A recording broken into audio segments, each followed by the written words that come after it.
All right, here we are again, back with guys Waleed and Dr. Michele, hopping into another episode of this Coaches Talk. First of all, Michele, I actually meant to bring this up last week. Tell us about your trip to Westside. Oh man, it was crazy, man. I jumped in with the morning crew and we, got to talk shop. I spent a lot of time talking with Jared, who's an OG, and Louis came by for a little bit. It shows, I played football in college, but it shows how much weight I've lost, because Louis, because I was asking him questions about basketball. Yeah. Just some exercises. Like he has a method for improvised bell squats with, just like the same way you do weighted dips. And then you have the athlete just stand on an elevated platform. He really likes that I think we talked about doing jumps from that position. Yeah. Just another way to teach them to create tension, with external load, lost my train of thought. So Louis and I talked a lot about that. And so that was a good experience. And then, what was really interesting was that because I was asking all these basketball questions, because I've started working with one of the local high schools here in Tuscarawas County. And he was like, yeah, well, I could tell that you're a basketball player. Whereas the guy that I went with is a real big guy, and it's like, I was going to tell him, Louis, like, I've trimmed down a little bit since I played football in college, Right. but that was just funny. I feel like, Mike, I don't know enough about the conjugate method, the Westside method I need to talk with you guys more, and I need to do more research to understand it better, to be able to ask better questions. Sure. You know what I mean? And is, with us implementing it, I would still find myself essentially, in the same, because there's so much. It's not, it's a very broad topic. I think a lot of people would essentially describe it as that you're continuously training different aspects of performance. So as opposed to linear, where you have this focus of mass or putting on muscle, strength and power, as opposed to kind of a linear progression throughout the season or the off season. You're continuously attacking, all types of, physical attributes and different speeds of movement, with what they would call their absolute strength or their max effort, a slow speed, high force. They're super fast dynamic days with the super lightweight. And then, you could dive in. I know they do some stuff kind of differentiating between their strength, speed, strength, absolute strength. And he goes all off on the, that force velocity stuff. But essentially a conjugate method could be dialed into the idea that you're training multiple properties at once, which always made sense to me, kind of coming up in my early college years and stuff, studying it. They would put out these linear programs, and it was always kind of strange to me that you would have one focus at a time, whereas different, whether it's life or sport, things happen at so many different speeds anyway. So I never really knew how to write a program like that in linear that made much sense to me. So if you're if you're in a phase where you're focusing on power, to me, to get rid of any type of heavy load in your program, I never understood. Is that what you're doing? Are you eliminating the the maximal or submaximal work? Are you and then if you think about kind of your auxiliary work, your auxiliary work is always based on adding size or bringing up a weak muscle. So you're never truly eliminating that anyway. So the concept of some of these other methods, while, I'm sure some guys could explain, and give great merit to it, it never really did make much sense to me to kind of try to dial it in and kind of frame yourself in in a training program like that. So that's how I understand it. But I'm in the same boat. I could continue to learn about it, to ask better questions, especially, if you're around someone like Louis. Yeah. Michele, was it do you know if it was a max effort workout that you witnessed, Yeah. or was it dynamic?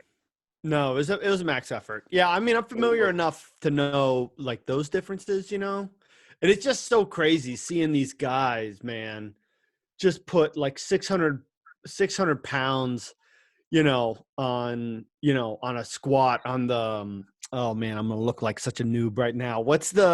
Remind me the one bar that's bent, the squat bar that's bent. It looks like, yeah, the buffalo bar. Sorry. Yeah. So the buffalo bar, they're loading 600 pounds on the buffalo. They were doing like 350 pound good mornings. Yeah. And it's just that like crazy, man, just absolutely wild, just how like absolute freaks, that trained there. Now, who were these guys in the morning crew? Did you have, because I know there's some fighters that go in there. There's just your kind of general, I don't know if they're competitive power lifters. Yeah. Do you know who these guys were? Yeah, there are a couple of them. Of course, I can't remember the names now since it's been a few months. There was one guy's, this isn't going to help very much, but one of the elite lifters there, his brother was there, and I think I missed most of the other like more well-known guys. There were a couple guys that were like, I guess, up and comers, but I can't remember names from right now, or at least as long as I don't even remember. When was that, Mike? I think it was like October or something. Getting back there, yeah, it's probably further back than I think. And we've been talking about doing these videos, and since then I've been thinking, well, I want to ask you about that, on our talks here, because I thought it'd be really interesting. For sure. So if Louis, so you said you talked to, you said it was Jared? Mm-hmm. Okay, 'cause I don't remember. I can hardly even say I met. I briefly spoke with a couple of the guys there, but not Louis. So are there like in a coaching situation there? Like, so say Louis is not there, are these guys are like still acting as coaches to these guys that come in? Dude, it's super organic, man. What Louis has built there is exactly, I think, what all of us want out of a facility. Yeah. In that it's like it's horizontal management. It's not vertical. Yeah. It's all the athletes supporting, coaching, and holding each other accountable. Yeah. Since I'm still pretty new to learning more about the West Side method, it was hard figuring out like who was in a leadership role, if anybody was, because everybody was so encouraging of each other and holding each other accountable.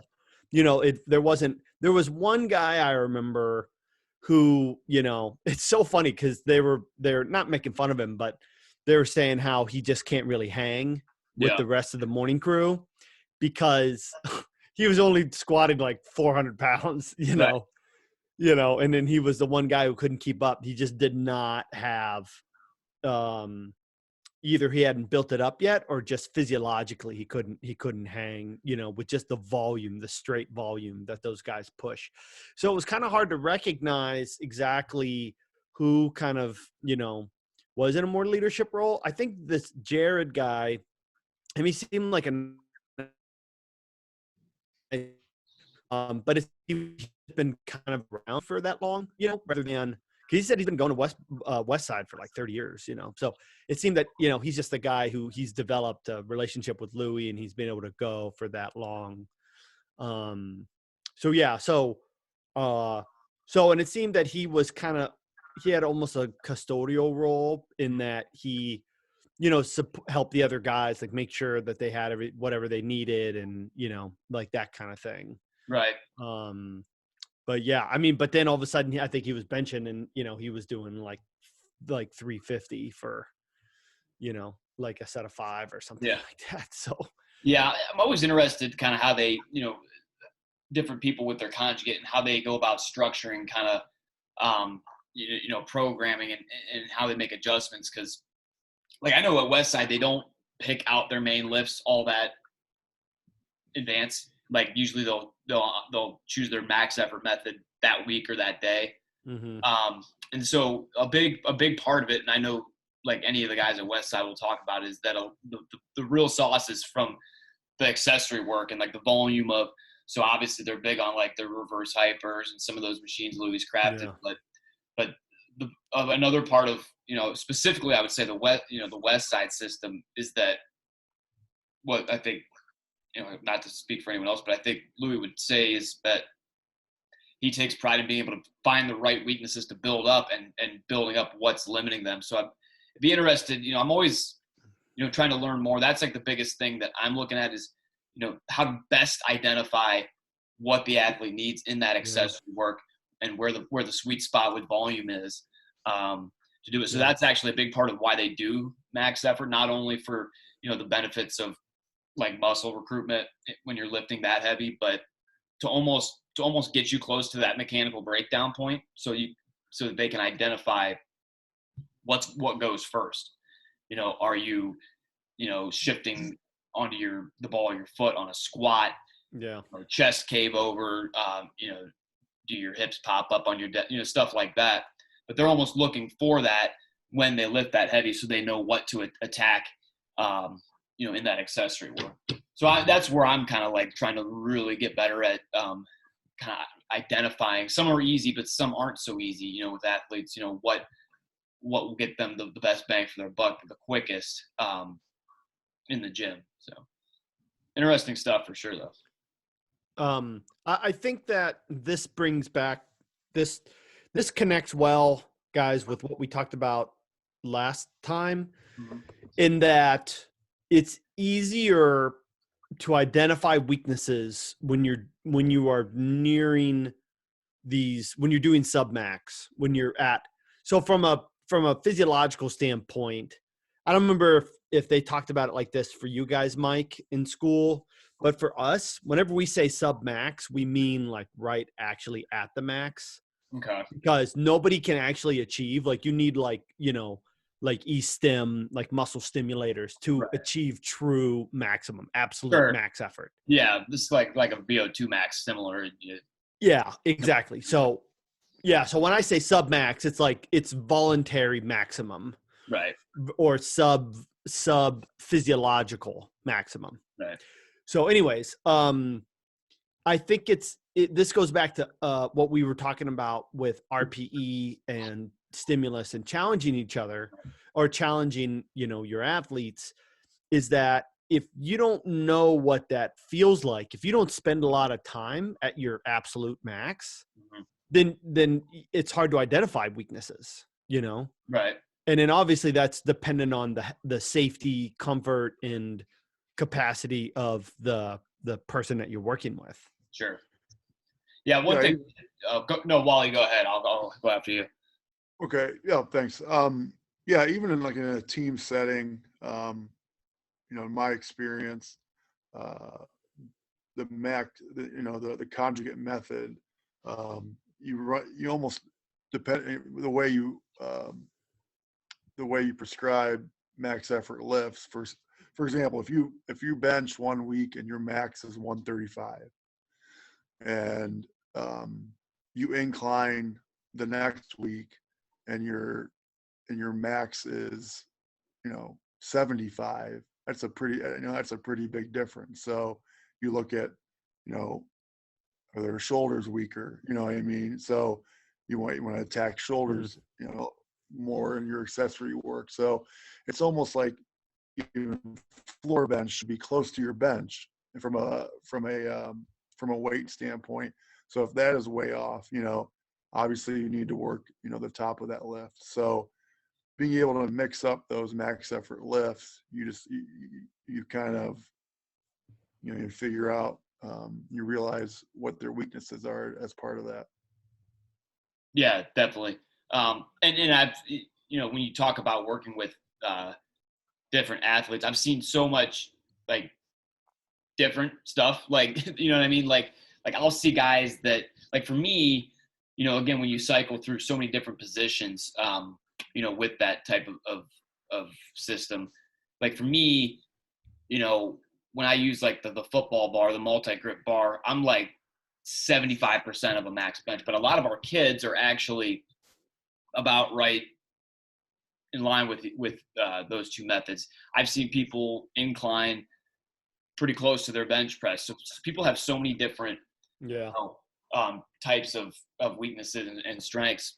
So that's where I guess the individual aspect of it comes in, because there's not like, when we talk about creating programs tailored to the athlete, there's not like this massive net of movements and exercises that we have to pick from for athletes. Everyone's going to do similar stuff, and the programs to the naked eye will look the same. So from the outside looking in, especially with what we do, it would look like everyone's doing pretty similar program, whether you're female, male, 8th grade, freshman in college. They could all look the same from the naked eye, but it's kind of the nitty gritty of, when and why that makes it kind of special to that athlete. So it is very interesting how the program kind of almost writes itself as you go along and learn more about the athlete. So I never, usually with a new athlete, we'll do, depending on where they're starting out, whether it's fundamentals and GPP and basics, or if they're kind of right in there. I never really plan out too much beyond a week or two, just because I'm going to learn so much in that first 2 weeks that I know it's just going to change anyway. So. Yeah. And I think even being able to tell your athlete. Go ahead, Waleed. Even before, even in communicating with your athlete or client, I think it's important. For example, a client or athlete who really struggles with a max effort chain bench from the bottom. I mean, they just can't get it off their chest. So prescribing more pause work at the bottom, not even in your pressing movements, but in your pulling movements. And you tell them that you are struggling from the bottom. You should be probably, according to your bench max, you should be, right here with this number. We're going to start doing more pausing with pulls and pushes at the bottom, and then they understand the plan. You know what I mean? And once they see that plan work, oh, now I know why. It's not just because I came to Canton Barbell twice a week. It was because we did this specific thing for you, to improve your strength and your weaknesses. Yeah, and I think that's one of the biggest things is teaching people how to maintain tension. And especially because the majority of the lifts that we do, the primary exclusion is deadlift. The majority of lifts that we do begins with an eccentric phase.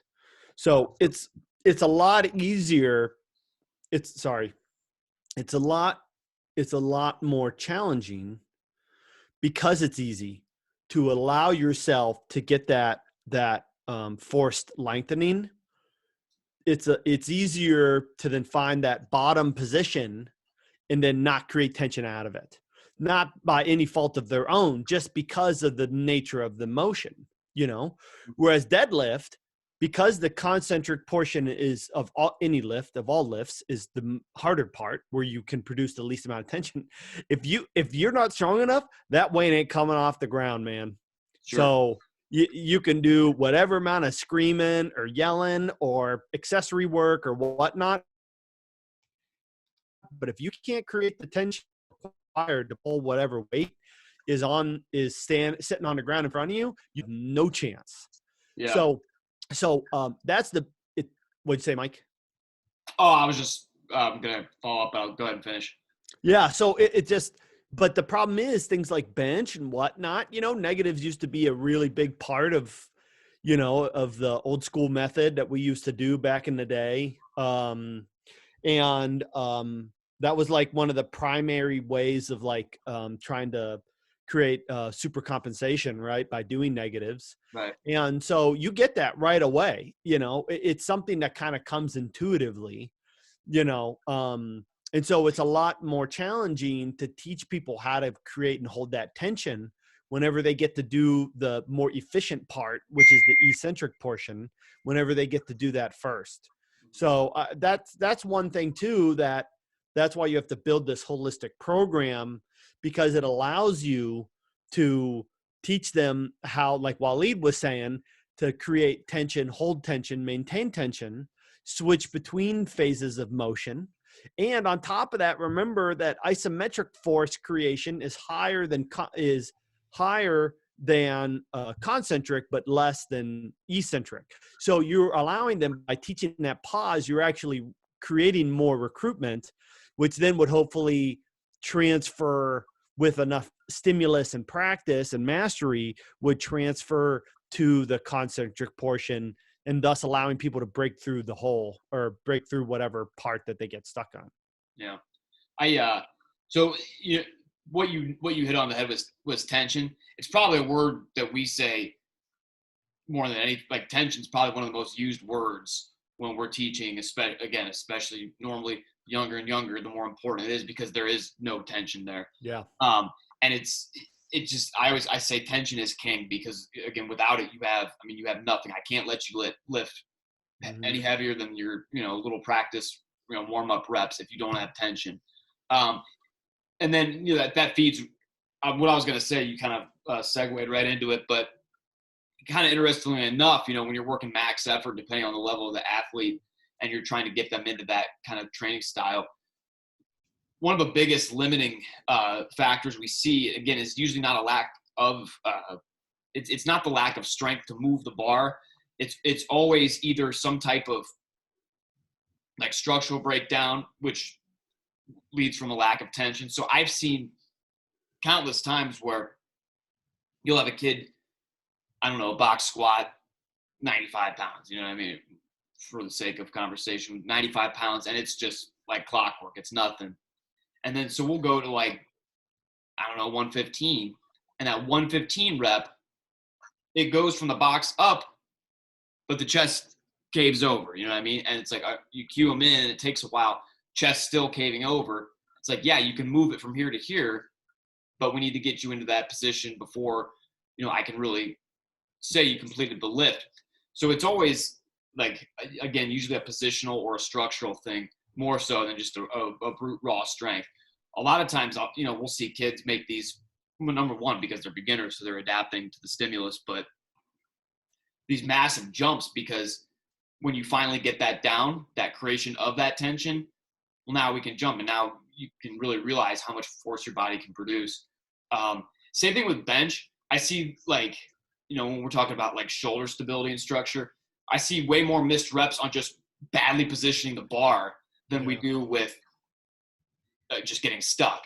That you can, from the spotter position, you can really see whether it, slides down towards their waist, or you just see that bar kind of shimmy. That's almost always the case for a missed rep of bench. So, creating isometric, the concentric pushing up, but the isometric rotation, like Louis would, or tons, guys would say, breaking that bar, creating that, rotation in the shoulder to stabilize. And then last thing to build off, you kind of mentioned how deadlift starts with with that concentric, which is obviously true. That's kind of, I'm sure you probably feel similar, but we almost have our guys do like a body weight eccentric to get the bar, right? So instead of just grabbing down, putting your hands on the bar, and then getting ready, we like to see lats on, chest up, and almost create a strong body weight RDL down to the bar to load those hamstrings and to feel, kind of get some, I don't know if that'd be considered like a proprioceptive feedback, but to feel your body, your trunk stay in position as you use your hips to lower. So we have like all the, the postural stuff at the top when you're standing tall, then slowly lowering down to that bar to create that first pull. So I like kind of how you, built that up, but you're right, without that kind of feeling of that feedback from an eccentric load, you're not going to be able to move that bar. So, you can tell me what you think, but, that's kind of a big thing we've started, because especially once you're down in that position, it's hard to almost like pick up and kind of process what position your joints need to be in. But from the top, in a standing position, it feels more natural. Oh yeah. Um, that's and that's the thing, guys, is that like I'm so skeptical about how useful that body weight RDL is. Sorry, I shouldn't say it that way. In my experience, it doesn't seem that useful. I have to load the kid, the person, whomever we're talking about. Right. I have to load them because the whole point is they don't know how to create tension before there's weight. Right. You're talking about like what I said about yeah, exactly. Yeah. And maybe I don't know how to coach it well enough. My point is the same dudes who don't know how to create tension at the setup are the same dudes who also who I struggle to teach to create tension on the way down to the bar. Do you see what I'm saying? Yeah, I think hopefully you understood. Like, so we're loading the guys, but this is just kind of how we, like I said, we would set them up. So I really like our guys to like stand above the bar, get tall. I like to almost have their arms out so they have to pull, like they bring their hinge pattern down to the bar and almost pull back like this and swipe across their armpit to engage the lats into the bar. Yeah. So we're going into a loaded deadlift. We just kind of work it from the top down to set up. Waleed, makes sense. I think Mike just wants to show off his arm veins while he's demonstrating. It's so annoying. Look, put your arms out again. Look, that's not even fair. I don't even want to. Can we move on? Can we talk about something else? No, I'm kidding. But no, I first of all, I see what you're saying. That's for sure. I like it's intention with attention. So it's doing the same thing over and over again so that you are set. Because how many times you see people, they're set up, they're ready to lift, and then they go to lift, and then you see all the tension, all the slack come out. And you weren't ready. You simply weren't ready. So so I see what you're saying from that standpoint. So I guess I'm talking about a different thing. I'm talking about the person who doesn't know how to do that setup. Mm-hmm. Whereas you're talking about the person who does know, and it's like, let's be intentional with how you address the bar. Yeah.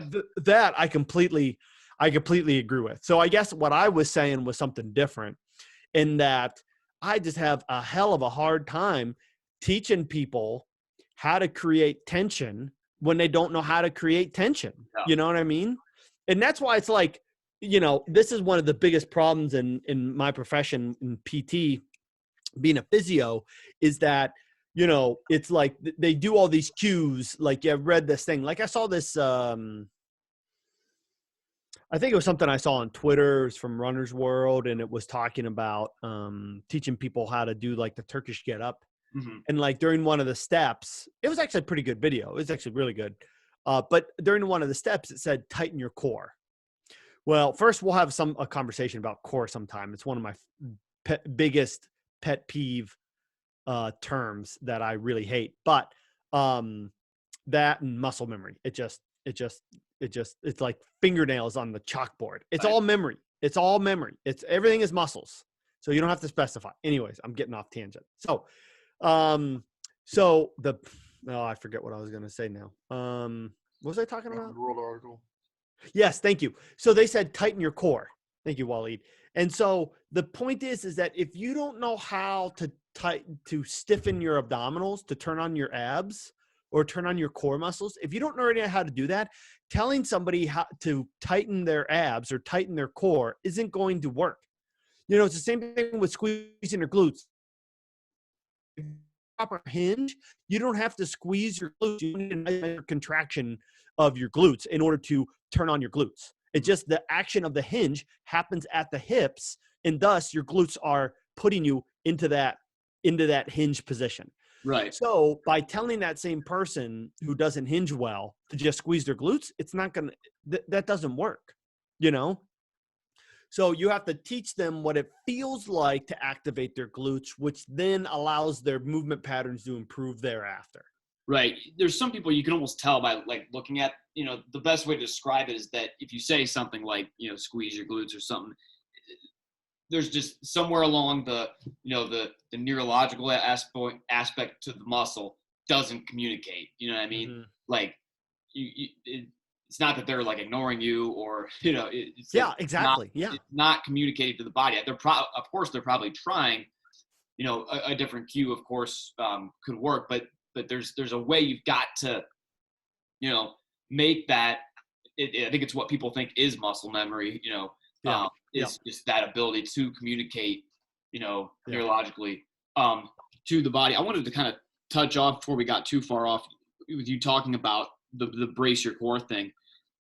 A big thing you see is that if you just say brace your core, especially to someone who might be, newer or just, a casual exerciser, it's a big difference between the way that, especially if we're doing a heavy squat or a deadlift, and what some people might pick up. So if you said brace your core, it's a big difference between what we want you to do and if you were like flexing your abs for the mirror, right? Mm-hmm. So I actually saw a thing one time where it was like you get like a fitness model like with a heavy bar on his back and the abs look jacked, and people were saying like, yeah, we get why, but if you're breathing and bracing properly, your abs should not look jacked under a heavy bar, because obviously we know like the expansion of the belly to get tight, get the intra-abdominal pressure, but that's a big one. Some people might just want to do that kind of squeeze where you're if you were trying to make your abs look really good, and that's not fully what we want the expansion. I've even told people sometimes as a cue, like get fat, what I mean, like that for some kids that helps. Like push, like get fat for a second, and then have that kind of trapped pressure. But that cueing can get a little screwy there.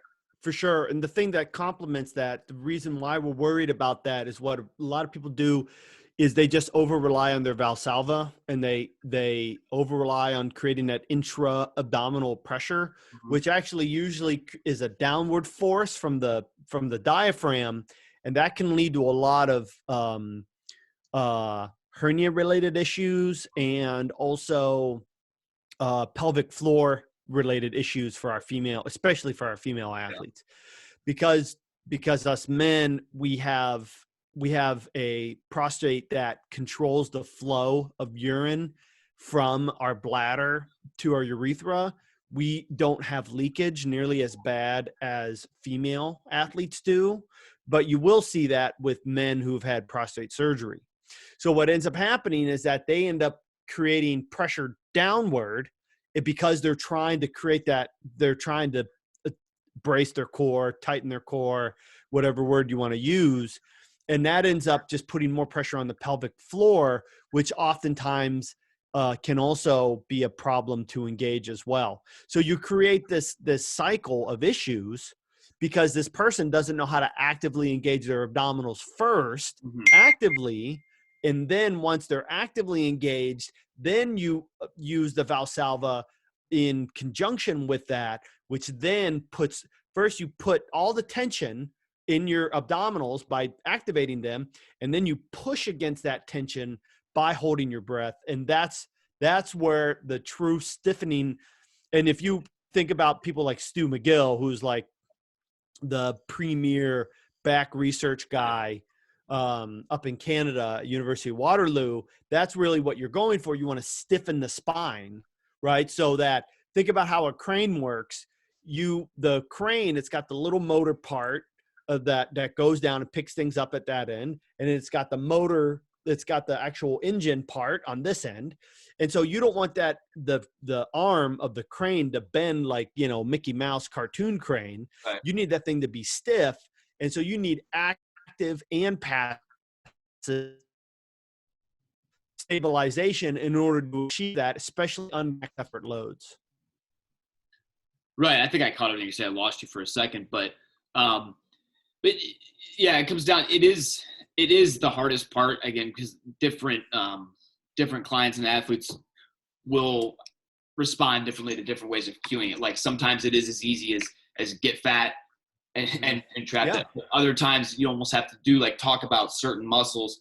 Do you ever use any type of like cueing from like rib cage, like a rib cage aspect, like kind of like almost like expanding or like pushing that downward or anything in that realm? For sure. It just depends on the issue. If the issue is upper abdominal, so what they do is because a lot of people have learned that a lot of people, now know to emphasize the lower abdominals, which were lost out. I don't remember anybody, Waleed, talking about lower abdominals when we were ever, I know Mike's a little bit younger than us. So Right. I don't remember. Yeah, exactly. That's it, which is all upper abdominals, and so now, so it does depend, Mike, but yeah. So I usually start off most people with some kind of supine lat lengthening, because it teaches them, it gives them that opportunity to use gravity to create that tension in their abdominals as they're lengthening overhead, or have them go one arm so they could feel if they're getting that rib flare up and down, especially if you have people exhale like they're blowing bubbles like through a straw. Mm-hmm. You can really feel those ribs kind of come down. What I tell people is that if I punch you in the stomach, that's going to knock the wind out of you, not into you. So your abdominals are, what we're trying to engage is largely an exhale motion rather than an inhale motion.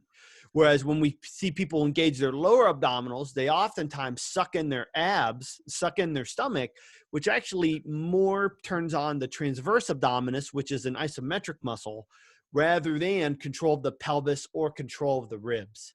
So, and then what they do is they, because I used to cue that all the time, guys. I used to say that early on in my career. I'd say, you're going to put your tight pants on.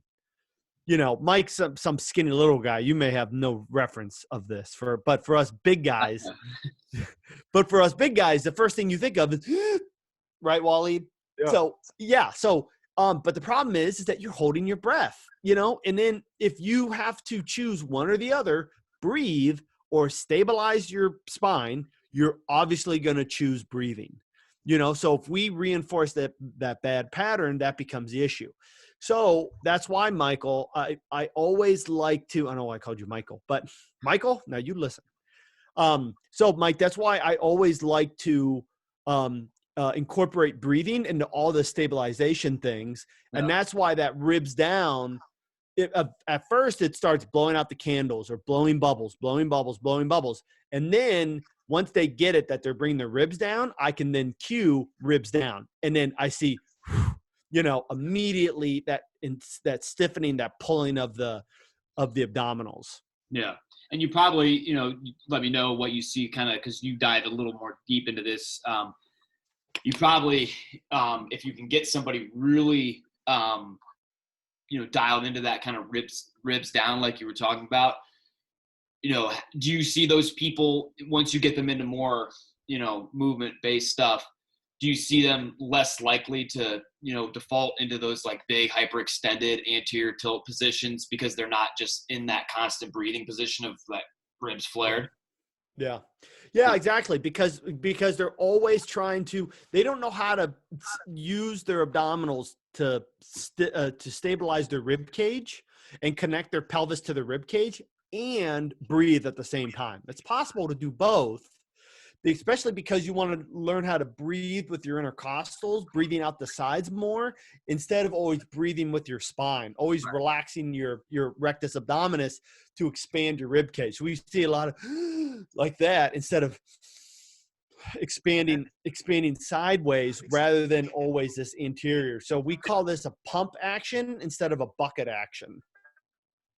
Yeah, I know kind of what there's different takes. I know what in my cert from that CPPS, they do a lot of the kind of like you had mentioned the supine breathing, where you almost have the two hands, the chest and the belly, and the common wisdom is that you start at the belly, but that you almost want to feel like a wave effect, work from the way up. So you almost like have that start down low and almost kind of wave its way up. And also that you're feeling not just your expansion of your belly, but like the low back almost feel like it's pushing into the ground because you're expanding all the way around. There was that one. And then another interesting one, this was just one aspect, this wasn't like a full breathing course, but you've done like rib hook test on people. Have you heard of that one? Mm-hmm. Where you put your fingers under and then you want to actually feel like they're actively being drawn out. A bunch of different takes on it, but those are some of the takes we've done. The downside, again, to this, when we talked about like business models and stuff, is that I wish I had a little more time to dive into this with our athletes. Of course, we'll take the time to make sure they're doing, stuff relatively correctly and in a safe manner. But, obviously, these guys want to, need to get into some stuff that they can get stronger and faster.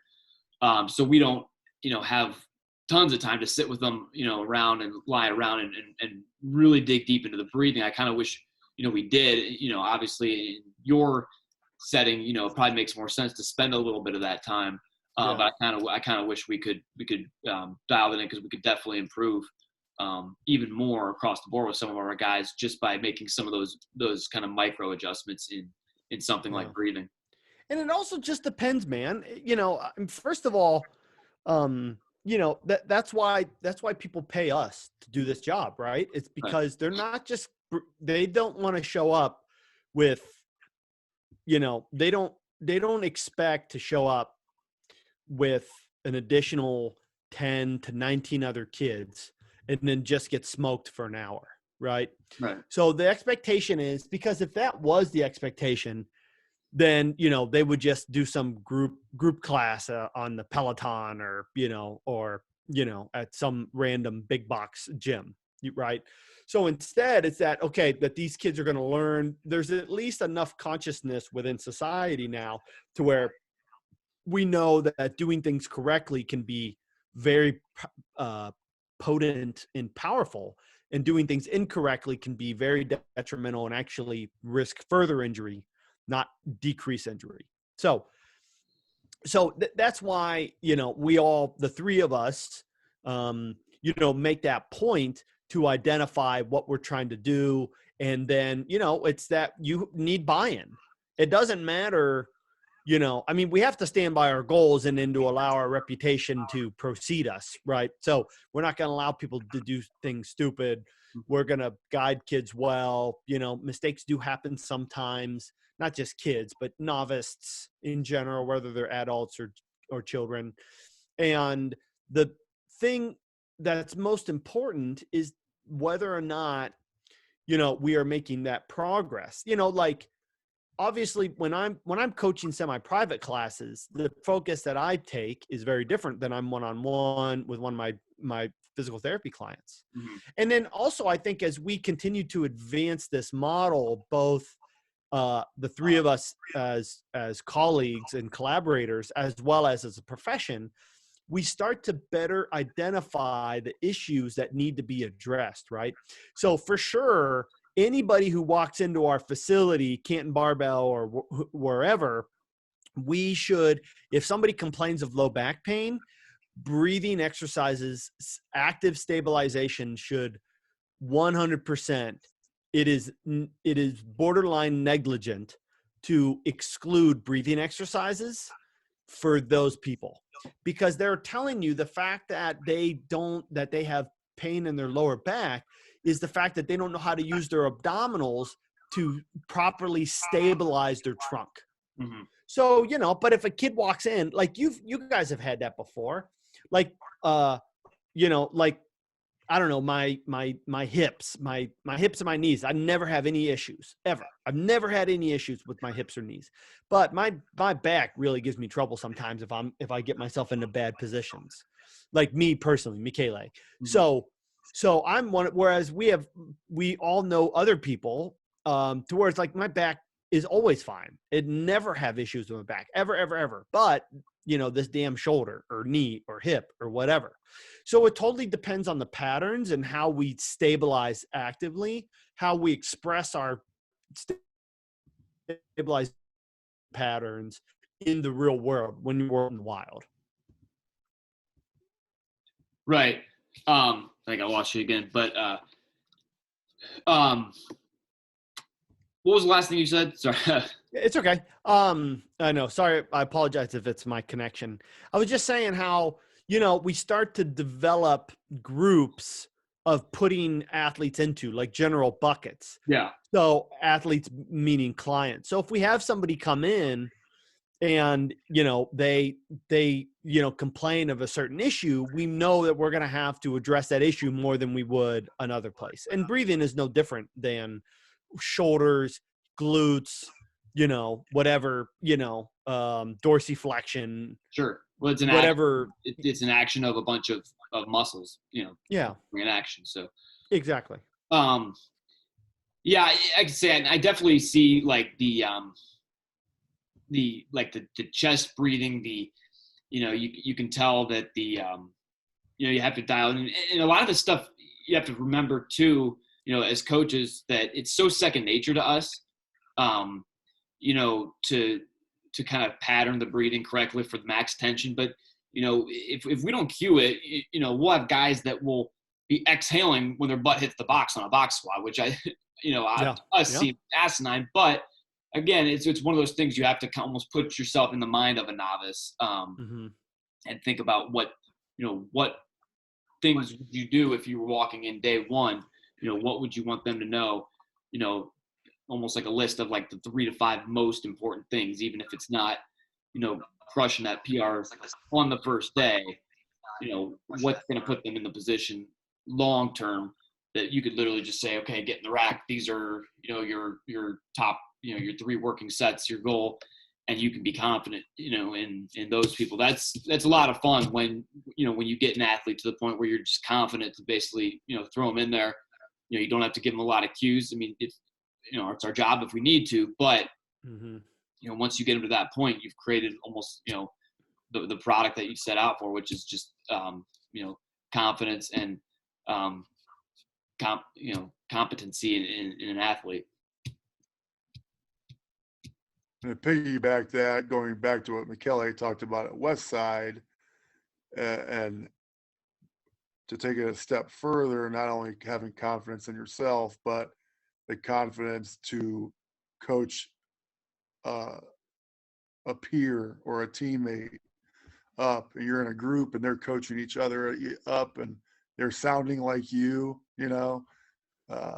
pushing them just like you are, and to do the right things. And that's exciting. And that's when and from the fundamental standpoint, in our youth groups, you'll see my kids, you'll see the kids in the group box squatting, and it's initial setup, it's the breathing, it's the tension, it's the tempo. And we're not gonna we're not putting weight on, but when they're ready to, that stuff doesn't have to be taught. So yeah, Wally does a good job of creating that environment, whether everything from like, if an athlete, if someone in the group forgets what their rep range goal is on an exercise, he's got them kind of asking around each other. So, somebody in the group is accountable for the other. If it's cues on certain exercises, these guys, all these kids obviously have, every rep something could be fixed, but I could tell he's got them kind of knowing, beyond just, okay, squat, down, up, there's kind of positions, and you'll hear the kids kind of chatter with it once in a while, with what, helping out another guy, or, just kind of getting him right where he needs to be, kind of being that second pair of eyes, to each other, or even, to Coach Waleed. So, even at, the 8 to 13-year-olds, if they could start doing it, again, kind of like we mentioned our goals with the youth group, once they get into high school, I mean, they're just going to be set. Yeah. And those are the guys that you can approach that max effort, because they're fundamentals. And I think that, Mike, for me, is the primary, to tie it further together. That's the primary reason for me to do more linear programming, especially at the beginning, because of the clients who have changes, and you're teaching them patterns. It's not even about, as much, max effort, because you can't trust their max effort. They don't even know where it is. No. So I think, exactly, yeah. Yeah. So I think that's one of the benefits to that. And everything else, I mean, and just like anything else, it's a blend. It has to be a blend. Everything. Yeah. Nothing. It's one of those things, it's almost like if somebody's trying to sell you one system too strongly, you almost, got to raise your eyebrow to that, because Exactly. I've taken, I've had general clients that have almost been on more of a, maybe not a true conjugate, but, a lower, an upper and a lower split, and, work for some time. And then, results might kind of start to flatline. So I've just kind of scrapped it and be like, you know what, let's switch to a split where, you're kind of hitting, a little more frequency on some of these muscle groups. Let's kind of bias, hinge patterns and push patterns for a day, and then squat patterns and pull patterns another day. And that way you're kind of getting, some more frequency on both. And something as little as that, can kind of kickstart, while as another client might, really benefit from, 1 to 3 reps, a bench variation and a squat variation every week, every week in and week out. So that's another big part of coaching that, gets kind of swept under the rug. It's like, you don't have to write perfect programs. It's, it can end up being not all that great. But you'll be judged on if the adjustments you make, if you're willing to just say, let's scrap this and move to something else. I mean, even in medicine, doctors will try, what I mean? It's like, I feel like sometimes coaches get too caught up in thinking like, well, I wrote this down and we got to make it work, and it's like, even in, more, prestigious, professions, like they'll try, multiple, aspects before something work. I mean, I know people whose, surgeries, weren't the right call the first time. So it's the unfortunate, it can be an ego driven, field. Yeah. But, and obviously I'm sure, whether it's, you coaching or your treatment plans, I'm willing to bet you've made adjustments, you scratched out, erased, scrapped altogether, plenty of times. We all have a lot, enough education, experience, plenty of that. But even back to what Michele said, people come to us for the, not answers, but the solutions, Yeah. And you can Google, you could YouTube, you could do all that to find answers to your questions. And they could be temporary, they could be wrong, but it's our job to find the solutions. And that's what I think separates the best coaches, trainers, physicians, is finding those solutions. And, we could all write a program, we could all do this and that because we have enough education experience to do it. But, the solutions to the questions are what separates the best from the rest. Well put. Yeah. Michele, any kind of closing thought? No, I would just reiterate kind of like what Waleed said and what we've been talking about all along. It's just that you have to be ready. Just be ready, whether you're a client listening to this or, you're a fellow coach, a colleague of ours, just be ready to set whatever your plan was to the side and readdress it. I mean, it's all right. We all do it. The better habit that we get into facing this discomfort of being wrong, the better we'll be able to handle it and then find how truly organic and actually enlightening it can be. Even though it hurts, man. Sometimes it really, really hurts, especially for somebody like me, man. There was this one girl, man, I worked with her for like 30 sessions and I could not figure out her back pain. High school kid, and I couldn't figure it out, and so anyways, so it didn't end well, and so I think about that sometimes, and it's really tough. Yeah, no, I mean,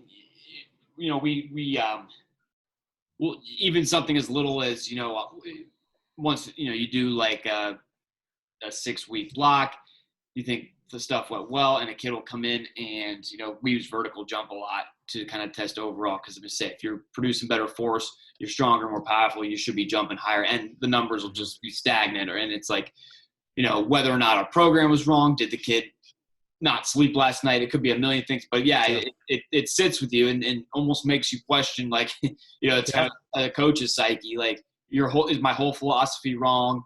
I mean, you gotta fight that stuff. But But it's just like a good nutrition program. I tell people if their weight loss is stagnant, the worst thing you could do is stop doing what you're doing, even if it seems like it's not where you want it to be. The worst thing you could do is just stop. Sometimes it's literally just like grinding through hard concrete and getting to the other side of that. Same thing with training. We've seen guys be stagnant for a long time, and then one day they show up and it's like just smoking the stuff they used to do. So it's like anything else good in life, whether it's money making or weight loss or strength gains. It's not here. It's always going to be that stock chart line, up, down, up, down, up, down. It's just all about how you're trending. Wally, closing thoughts? Oh, again, usually end with plugging the youth groups. Sure. We'll adjust the schedule these couple days, or these couple weeks, but 6 and 7, Monday through Thursday. Contact us if you are interested. Cool. Michele, anything last words? No, that's it. I appreciate you guys having me on. I'm really appreciative of what you guys are building and to have a little bit of part of it. And I guess if you want to check out more of what we do, advancingathletics.com is my website, and Fuel, Move, Recover is my podcast as well. Awesome. Michele, be having that new site open in a few weeks, and hope to see you down there soon. Absolutely. Yep. Looking forward to it. All right. See you guys next time. See you guys. See ya.